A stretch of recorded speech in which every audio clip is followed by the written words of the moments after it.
100 व्यक्तियों में से 35 केवल कॉफ़ी पसंद करते हैं। इसके बाद बोला गया है 40 केवल चाय पसंद करते हैं। 40 जो लोग हैं वह केवल चाय पसंद करते हैं। इसके बाद बोला गया है 15 जो लोग हैं वह चाय और कॉफ़ी दोनों पसंद करते हैं। और इसके बाद बोला गया है 10 केवल दूध पसंद करते हैं। ठीक, अब यहाँ पर हमसे बोला गया है कि कुल व्यक्तियों में से चाय पसंद करने वाले जो व्यक्ति हैं उनका प्रतिशत क्या है, ये हमें यहाँ पर पूछा गया है। ठीक, अब यहाँ पर आप ध्यान से समझिएगा। यहाँ पर यदि हम बात करें कॉफ़ी पसंद करने वाले, केवल कॉफ़ी पसंद करने वाले कितने लोग हैं, तो वो हैं आपके 35। इसके बाद बोला गया है चाय पसंद करने वाले कितने लोग हैं, चाय पसंद करने वाले जो लोग हैं वो हैं आपके 40। ठीक, इसके बाद बोला गया है चाय और कॉफ़ी, इससे पहले हम दूध वाला ले लेते हैं। तो यहाँ पर दूध पसंद करने वाले कितने लोग हैं, तो दूध पसंद करने वाले हैं आपके 10 लोग हैं। ठीक, इसके बाद चाय और कॉफ़ी, चाय प्लस कॉफ़ी। ठीक, चाय और कॉफ़ी पसंद करने वाले कितने लोग हैं, तो वो हैं आपके 15 लोग। ठीक, अब यहाँ पर टोटल जो लोग हैं वो है आपके 100। कितने हैं, 100। अब यहाँ पर आप ध्यान से समझिए, काफ़ी लोगों ने यहाँ पर एग्जाम में गलती क्या की थी, तो उन्होंने बोला था कि चाय पसंद करने वालों का प्रतिशत क्या है, तो उन्होंने बोला कि चाय पीने वाले कितने हैं, तो 40 है। कुल कितने हैं, 100 हैं। परसेंट निकालने के लिए 100 से इंटू किया, तो यहाँ पर आ गया आपका 40%। ठीक, और 40% जो था वो आपका आंसर जो था वो बिल्कुल गलत था। ऐसा क्यों था, तो वो चीज़ आप ध्यान से समझिए। चाय पीने वाले टोटल कितने हैं, यहाँ पर केवल चाय पसंद करने वाले जो हैं वो कितने हैं, 40। अब इसके बाद बोला गया है चाय और कॉफ़ी दोनों को पसंद करने वाले कितने लोग हैं, तो वो हैं आपके 15। अब देखिए ध्यान से समझिएगा, 15 जो लोग हैं वह चाय भी पसंद करते हैं, कॉफ़ी भी पसंद करते हैं। कॉफ़ी पसंद करते हैं वो बात ठीक है, लेकिन चाय भी तो पसंद करते हैं।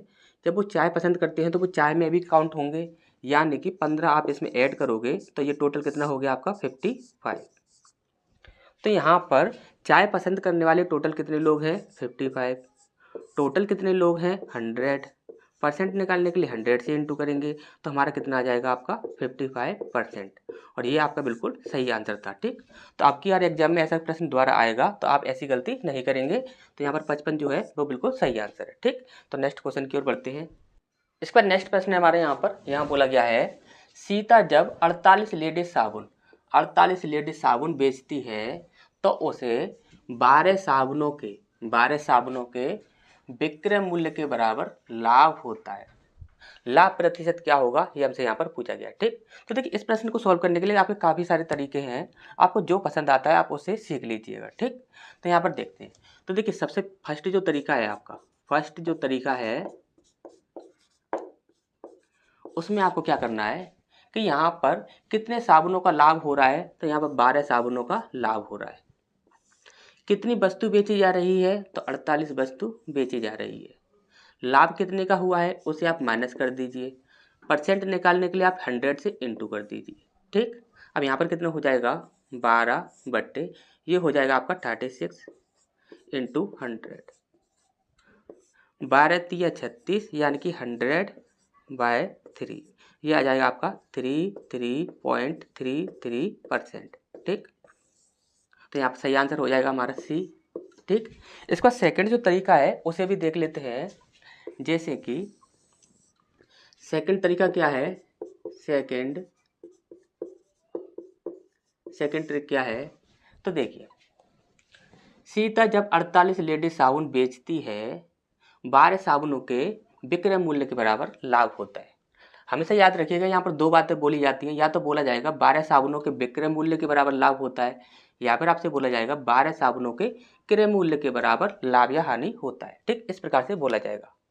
अब यहाँ पर जो कुछ भी बोला जा रहा है, क्रय मूल्य बोला जाए या विक्रय मूल्य बोला जाए, तो ये जो आपका है ये वाला जो आपका पॉइंट है 48 लेडी साबुन बेचने पर, तो इसको आपको वही मान लेना है। जैसे कि हम यहाँ पर बोलें कि एसपी क्या है, तो आप बोलोगे एसपी है हमारा 48।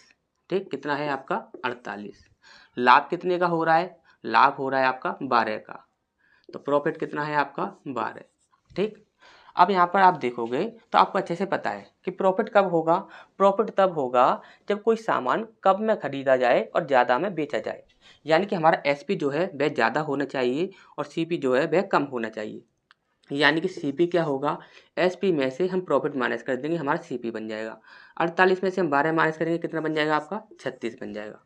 परसेंट निकालने के लिए प्रॉफिट कितने का हुआ है 12 का, सीपी कितना है 36 इंटू 100, 12 3 36, 3.33%। ठीक, इसके बाद नेक्स्ट जो तरीका है उसे आप ध्यान से समझिएगा। अब यहाँ पर इस तरीके में हमें क्या करना है, ये आपकी थर्ड ट्रिक है। अब ध्यान से पहले एक बात हमें ध्यान से समझिए। यहाँ पर देखिए, यहाँ पर हमने आपको बोला कि आपने 10 साबुन खरीदे हैं, आपने 10 साबुन खरीदे हैं बेचने के लिए। तो हम आपसे बोले कि उसमें से आप कितने बेचोगे, तो आपका जवाब होगा कि सर हमने 10 साबुन हमने बेचने के लिए खरीदे हैं, तो 10 साबुन की 10 साबुन ही हम बेचेंगे। ठीक, 10 साबुन यदि हमने बेचने के लिए खरीदे हैं तो हम 10 साबुन ही बेचेंगे, यानी कि हम टोटल जितने साबुन खरीदे हैं उतने ही साबुन हम बेचेंगे। ठीक, अच्छे से समझ आ गई होगी इतनी बात। अब यहाँ पर देखिए 48 लेडीज साबुन वह बेच रही है, 48 लेडीज साबुन वह बेच रही है, यानी कि एसपी क्या हो गया, तो एसपी हो गया आपका 48 एसपी। ठीक, 48 एसपी। हम बोले कि सीपी क्या हो जाएगा, भाई उसने 48 बेचे हैं, यानी कि 48 ही उसने खरीदे होंगे, तो यानी कि 48 सीपी हो गया। अब यहाँ पर हम प्रॉफिट की बात करें कि प्रॉफिट कितना है, तो उसने बोला है 12 साबुन के विक्रय मूल्य के बराबर लाभ होता है। किसके बराबर, विक्रय मूल्य के बराबर। तो प्रॉफिट है आपका 12 एसपी। ठीक, इतनी सी बात आपको अच्छे से समझ आ गई होगी। अब हम यहाँ पर बात करें, हमसे पूछा गया है कि प्रॉफिट क्या होता है। तो देखिए प्रॉफिट की यदि हम बात करें तो आपको अच्छे से पता है कि प्रॉफिट तभी होगा जब आपका सीपी छोटा होगा और एसपी आपका बड़ा होगा, यानी कि हम बोलेंगे एसपी माइनस सीपी। ठीक, प्रॉफिट कितना है आपका 12 एसपी, 12 एसपी। एसपी कितना है, तो एसपी है आपका 48 एसपी। सीपी कितना है आपका, सीपी है आपका 48 सीपी, 48 सीपी। अब यहाँ पर हम देखेंगे तो यहाँ पर देखिए एसपी को हम इधर ले आएंगे तो यहाँ पर ये आपका माइनस है, वो भी आपका माइनस को हो जाएगा, माइनस माइनस आपस में कैंसिल हो जाएंगे, तो यहाँ पर बचेगा आपका 36 एसपी, यहाँ पर हो जाएगा 48 सीपी। एसपी और सीपी के रेशियो की बात करेंगे तो यहाँ पर क्या बन जाएगा, यहाँ पर है आपका 48 और यहाँ पर है आपका 36, यानी कि एसपी की वैल्यू है आपकी 48 और सीपी की वैल्यू है आपकी 36। अब यहाँ पर हम बोलेंगे कि लाभ कितने का हो रहा है रेशियो के अकॉर्डिंग, तो आप बोलोगे कि यहाँ पर आपका 12 का लाभ हो रहा है, 12 का लाभ हो रहा है। सीपी कितना है, तो सीपी आपका 36। परसेंट निकालने के लिए हम 100 से इंटू करेंगे, तो इसका भी आंसर कितना आ जाएगा 3.33%। अब जिस तरीके से आपको पसंद आए आप उस तरीके से कर सकते हैं, लेकिन हमारा जो सबसे अच्छा जो तरीका है, हमें जो सबसे अच्छा लगता है वो आपका ये सेकंड ट्रिक जो है ये हमें सबसे अच्छी लगती है। ठीक, तो नेक्स्ट क्वेश्चन की ओर बढ़ते हैं। इसके बाद नेक्स्ट प्रश्न है हमारे यहाँ बोला गया है एक कंपनी में होने वाले लाभ में अप्रैल से मई तक 10% की वृद्धि हुई। क्या हुई, 10% की वृद्धि हुई है। फिर उसके बाद बोला गया है फिर मई से जून तक 20% की कमी हुई। क्या हुई, 20% की कमी हुई। उसके बाद बोला गया है फिर जून से जुलाई तक 50% की वृद्धि हो गई। क्या हो गई, वृद्धि हो गई। इसके बाद बोला है उसने अप्रैल से जुलाई तक कितने प्रतिशत की वृद्धि हुई। कितने प्रतिशत की वृद्धि हुई है ये हमसे यहाँ पर पूछा गया है। अप्रैल कहाँ पर है, तो देखिए स्टार्टिंग पॉइंट आपका अप्रैल ही है। उसके बाद जुलाई की बात करें तो जुलाई क्या है आपका, तो जुलाई है आपका लास्ट पॉइंट, यानी कि उसने स्टार्टिंग से लेकर लास्ट तक का उसने पूछा है। ठीक, अब यहाँ पर देखते हैं, सबसे पहले हमें ये देखना होगा कि महीनों के बीच अंतर जो है वह आपका समान होना चाहिए। ठीक, सबसे पहली चीज अप्रैल से मई।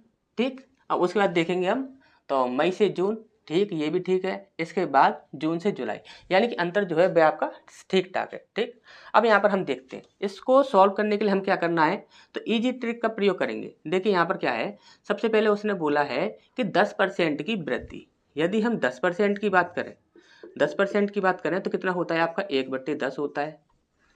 तो यहाँ पर फर्स्ट ट्रिक है ये, फर्स्ट ट्रिक।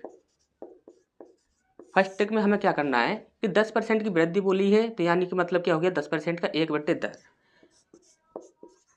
फर्स्ट और सेकंड, फर्स्ट वैल्यू कितनी है, फर्स्ट वैल्यू यदि 10 है तो वृद्धि करने पर कितनी हो जाएगी, तो 10 में 1 की वृद्धि हो जाएगी, कितनी हो जाएगी 11। ठीक। सेकंड उसने बोला है कि 20% की कमी, 20% की कमी बोली है, हाँ 20% की कमी बोली है सेकंड। 20% की बात करें तो 20% कितना होता है 1/5, कितना होता है 1/5। यानी कि फर्स्ट वैल्यू यदि आपकी 5 है तो यहाँ पर क्या बोला गया है कमी, क्या बोला गया है कमी, तो 5 में 1 की कमी हो जाएगी, ये कितना हो जाएगा 4। इसके बाद थर्ड पॉइंट बोला गया है 50% की वृद्धि। 50% की यदि हम बात करें तो 50% कितना होता है 1/2, यानी कि 2 पे 1 की वृद्धि हो जाएगी, कितना हो जाएगा 3 हो जाएगा। ठीक। अब यहाँ पर देखिए 2 से ये गया 2 दूनी 4 और 2 से ये गया 2 पंजे 10, यहाँ पर कितना आया 5 25 और यहाँ पे आ जाएगा 11 तिया 33। अब इनका अंतर देखिए, अंतर कितना होता है तो 5 और 3 8, यानी कि 8 का अंतर हो जाएगा कितने पर, फर्स्ट वैल्यू पर 25 पर। इंटू परसेंट निकालने के लिए हम 100 से इंटू करेंगे तो 25 चौक 100 हो जाएगा और 8 चौक 32, यानी कि 32% हमारा टोटल निकलेगा। तो कहाँ पर है, तो बी ऑप्शन है, ये आपका बिल्कुल सही हो जाएगा। ठीक। अब सेकंड में आपको क्या करना होगा, तो सेकंड को आप समझ लीजिए। सेकंड में आपको क्या करना होगा, देखिए सेकंड में हम मान लेते हैं, हमने मान लिया कि जो फर्स्ट वैल्यू जो है, यानी कि जो पहला वाला जो मूल्य है, फर्स्ट मूल्य जो है वह कितना है आपका 100 है, कितना है 100 है। ठीक। अब यहाँ पर आप देखोगे तो 100 में सबसे पहले क्या हुआ है कि 10% की यहाँ पर वृद्धि हुई है, 10% की वृद्धि हुई है। तो यानी 10% का मतलब क्या होता है कि 1/10, यानी कि 10% में 1 की वृद्धि हो रही है, यानी कि 11/10 हो जाएगा, 11/10। उसके बाद बोला है उसने 20% की कमी। 20% का मतलब होता है 1/5, तो 5 पर 1 की कमी होगी, कितना हो जाएगा 4/5, 4/5। ठीक। उसके बाद उसने बोला है कि 50% की वृद्धि, 50% की वृद्धि, 50% का मतलब होता है 1/2, यानी कि 2 पर 1 की वृद्धि होगी तो कितना हो जाएगा आपका 3/2। ठीक। इतनी सी बात आपको अच्छे समझ आ गई होगी। अब हमारा जो भी आंसर निकलेगा वो निकल आएगा किसके रूप में, मिश्र धन के रूप में। ठीक। अब यहाँ पर देखिए 5 दूनी 10 और 10 10 100, तो ये कितना हो जाएगा 100 से 100 कैंसिल हो जाएगा। इसके बाद 11 चौक 44 और 3 से इंटू करेंगे हम इसमें, 4 × 12 की 2 हाथ से लगेगी, 4 × 12 और 1 13, कितना हो गया 132। यानी कि जो हमारी फर्स्ट वैल्यू थी, फर्स्ट वैल्यू जो थी वो कितनी थी 100 और सेकंड वैल्यू जो हमारी निकली है लास्ट वैल्यू वो कितनी है हमारी 132। अब यहाँ पर हमें प्रॉफिट परसेंट निकालना है, प्रॉफिट कितने का हो गया, इन दोनों के बीच में प्रॉफिट कितने का हुआ तो 32 का हुआ, कितने पर हुआ 100 पर हुआ। परसेंट निकालने के लिए 100 से इंटू करेंगे तो 100 से 100 कैंसिल, यहाँ पर कितना आ जाएगा आपका 32%। ठीक। कैसे भी कर लीजिए, आपका आंसर जो होगा वो आपका सेम ही आएगा। ठीक। तो नेक्स्ट क्वेश्चन की ओर बढ़ते हैं। इसका नेक्स्ट प्रश्न है हमारे यहाँ पर, यहाँ बोला गया है एक 2 अंकों की संख्या का और उसके अंकों को आपस में बदलने पर बनी संख्या का योग, क्या बोला गया है, योग 99 है। यदि दोनों अंकों का अंतर 3 है तो संख्या क्या होगी, ये हमसे यहाँ पर पूछा गया है। ठीक। तो जब कभी भी आपके सामने ऐसा प्रश्न आता है तो आपको कभी भी x वगैरह मानकर नहीं करना है।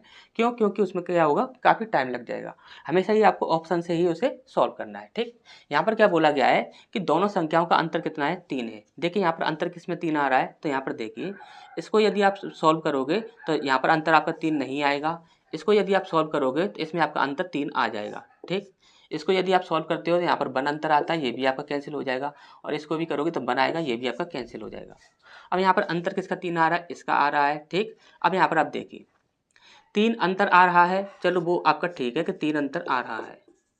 अब उसने दूसरी बात क्या बोली थी कि उसके अंकों को आपस में बदलने पर, उसको अंकों को आपस में पलटने पर योग जो है वह 99 आना चाहिए। ठीक। तो यहाँ पर हम देखते हैं 6 और 3 है, अब इसको पलट दें तो कितना हो जाएगा 3 और 6 हो जाएगा, 6 और 3 9 और 6 और 3 9, यानी कि 99 हमारा बन रहा है। तो यानी कि हमारा सही आंसर क्या होगा 63। ठीक। तो हमेशा ही ऑप्शन से सॉल्व करना है ऐसे प्रश्नों को। ठीक। तो नेक्स्ट क्वेश्चन की ओर बढ़ते हैं। इसके बाद नेक्स्ट प्रश्न है हमारे यहाँ पर, यहाँ बोला गया है 16 और 40 का तृतीयानुपाती क्या होगा। ठीक, तो देखिए तृतीयानुपाती निकालने के लिए, थर्ड प्रोपोर्शनल निकालने के लिए आपको हमेशा ही क्या करना है, जो आपकी लास्ट वाली संख्या होगी उसे आपको 2 बार लिख लेना है, इनटू में 2 बार लिख लेना है, और यहाँ पर 16 जो भी आपकी संख्या दी गई हो उससे आपको डिवाइड कर देना है। ठीक, अब यहाँ पर देखते हैं 4 दारे 40 और 4 चौक 16 और 4 से इसे 10 बार काट देंगे तो 10 और 10 कितना हो जाएगा, 100 हो जाएगा। ठीक, तो 100 हमारा आंसर हो जाएगा। अब ये होता कैसे है, यदि वो चीज़ आपको समझनी हो, किसी को नहीं पता हो, कोई स्टूडेंट ऐसा होता है कि जिसको नहीं पता होता, तो वो चीज़ आप समझ लीजिए इसका बेसिक क्या होता है। तो जैसे कि आपका फर्स्ट क्या है 16, रेशियो सेकंड क्या है 40। ठीक, अब इसका समानुपात आपको क्या करना होगा, ये सेकंड वाला जो है इसे एक बार और लिखना होगा, तो कितना हो जाएगा 40। फिर उसके बाद अनुपात, और जो आपका थर्ड है, थर्ड प्रोपोर्शनल पूछा गया है तो उसे हम क्या मान लेते हैं, x मान लेते हैं। ठीक, अब यहाँ पर आप देखिए, आपको अच्छे से पता है कि लास्ट वाली दोनों संख्याओं का गुणनफल फर्स्ट बीच वाली दोनों संख्याओं के गुणनफल के बराबर होता है, यानी कि लास्ट वाली दोनों संख्याओं का गुणनफल मध्य वाली दोनों संख्याओं के गुणनफल के बराबर होता है। यानी कि हम क्या करेंगे, यहाँ पर 16 गुणा x बराबर 40 गुणा 40, यही कर देंगे और वही हमारी कैलकुलेशन बनकर आ जाती है। ठीक, अब यहाँ पर आपका क्या होता है कि यहाँ पर इसी प्रकार से 2 नंबर दिए जाते हैं और 2 नंबर में ही आपसे क्या पूछ लिया जाता है, मध्यानुपाती क्या होगा। क्या पूछ लिया जाता है, मध्यानुपाती क्या होगा। तो देखिए मध्यानुपाती के लिए यदि मध्यानुपाती पूछा जाता तब आप क्या करते, तो वो चीज़ आप समझ लीजिए। यहाँ पर क्या होता कि यहाँ पर आपको क्या करना होता कि मध्यानुपाती को हमने क्या मान लिया, x मान लिया, और जो भी आपकी संख्या दी गई हैं उन्हें आपको रूट के अंदर लिखना होगा। क्या करना होगा, रूट के अंदर लिखना होगा, सिर्फ आपको इतना करना होता है। और उसे कैसे सॉल्व करते हैं, उसका बेसिक क्या होता है, तो वो चीज़ आप समझ लीजिए। यहाँ पर क्या है, 2 संख्या दी गई हैं, तो हमने बोला कि मध्यानुपाती स्टार्टिंग में जो है हमारा क्या है, x है, फिर उसके बाद अनुपात, फिर उसके बाद संख्या कितनी दी हुई है आपकी 16। मध्यानुपाती का मतलब है इन दोनों को आपको क्या रखना है, मध्य में रखना है। ठीक, इसके बाद है आपका समानुपात, और इसके बाद है आपका 40, इसके बाद है आपका अनुपात x। ठीक, अब यहाँ पर इन दोनों का गुणनफल जो होगा यानी कि एक्स स्क्वायर होगा, वह मध्य वाली दोनों संख्याओं के गुणनफल के बराबर होगा, यानी कि 16 गुणा 40। ठीक, अब यहाँ पर x पर स्क्वायर है तो यहाँ पर x की वैल्यू हमें निकालनी होगी, तो स्क्वायर की जगह पर आगे हम क्या कर देंगे, रूट चढ़ा देंगे। ठीक, तो यहाँ पर कितना हो जाएगा, 16 गुणा 40। ठीक, तो इस प्रकार से आपको सॉल्व करना होता है यदि मध्यानुपाती पूछा जाता था। ठीक, तो नेक्स्ट क्वेश्चन की ओर बढ़ते हैं। इसके बाद हमारा नेक्स्ट प्रश्न है, यहाँ पर बोला गया है 4 संख्याओं 4, 8, 12 और 22, 4, 8 और 12 और 22 को समानुपातिक बनाने के लिए प्रत्येक में निम्नलिखित में से क्या जोड़ा जाना चाहिए। ठीक, तो इस प्रश्न को सॉल्व करने के लिए आपके देखिए काफ़ी सारे तरीके हैं, उसमें से आपका जो पसंद आ जाता है आपको वो आप रख लीजिए। ठीक, तो यहाँ पर देखते हैं, देखिए सबसे पहली जो ट्रिक होगी, फर्स्ट जो ट्रिक होगी वो क्या है,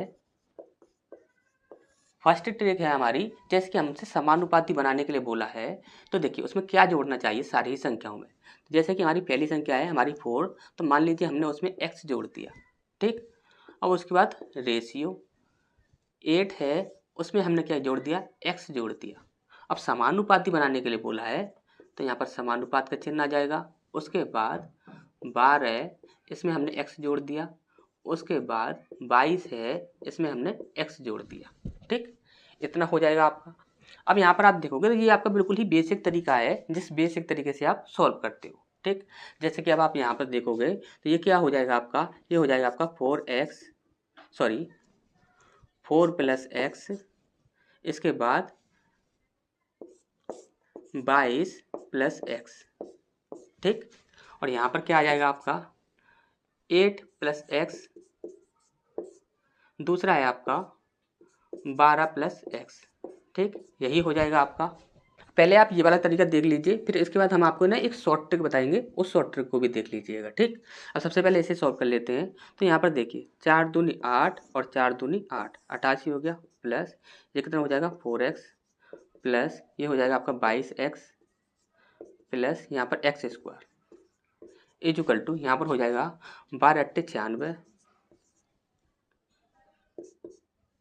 और यहाँ पर 8x, और यहाँ पर 12x, सॉरी प्लस 12x, और यहाँ पर हो जाएगा आपका एक्स स्क्वायर। ठीक, तो एक्स स्क्वायर से एक्स स्क्वायर यहाँ पर कैंसिल हो जाएगा। यहाँ पर आप देखोगे तो ये कितना हो जाएगा 26x, ये हो जाएगा आपका 88 प्लस 26x इजुकल टू इसके बाद यहाँ पर हो जाएगा आपका 18 और 2 20, यानी कि यहाँ पर हो जाएगा आपका 96 प्लस 20x। ठीक ठीक।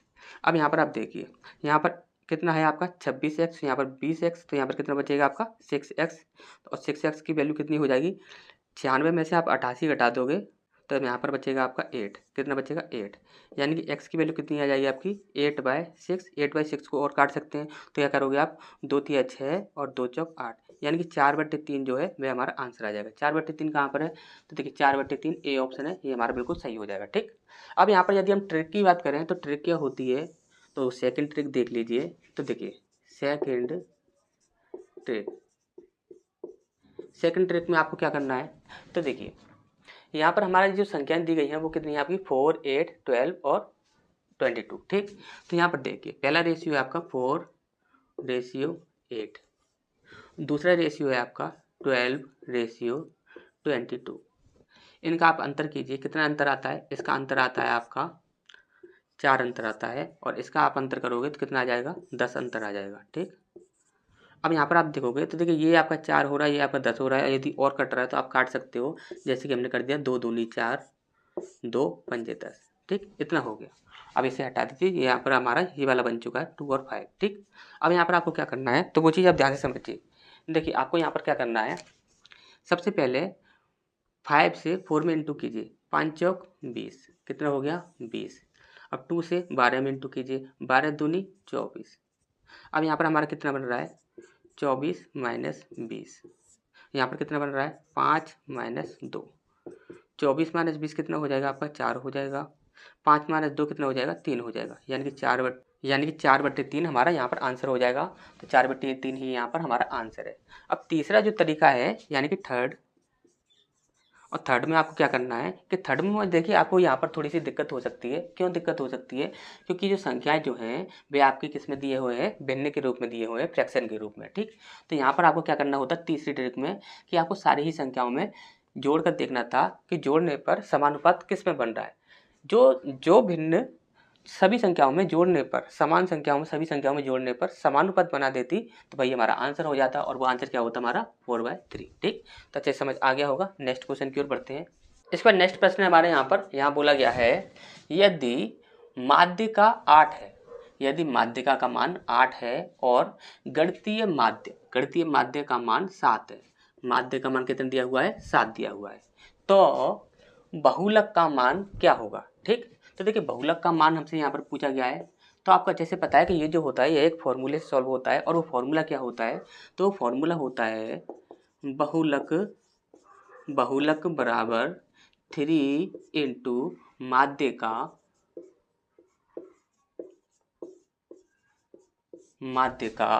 माइनस 2 इंटू माध्य। ठीक। अब यहाँ पर बहुलक हमसे पूछा गया है, तो बहुलक इज इक्वल टू 3 इंटू माध्यिका का मान कितना दिया हुआ है 8 दिया हुआ है। ठीक। माइनस 2 इंटू माध्य कितना दिया हुआ है, तो 7 दिया हुआ है। यहाँ पर कितना हो जाएगा बहुलक इज इक्वल टू 8 तिया 24 माइनस और 7 दूनी 14। ठीक। इसको जब आप माइनस करोगे तो कितना आ जाएगा आपका 10 आ जाएगा, और 10 ही हमारा यहाँ पर सही आंसर हो जाएगा। ठीक।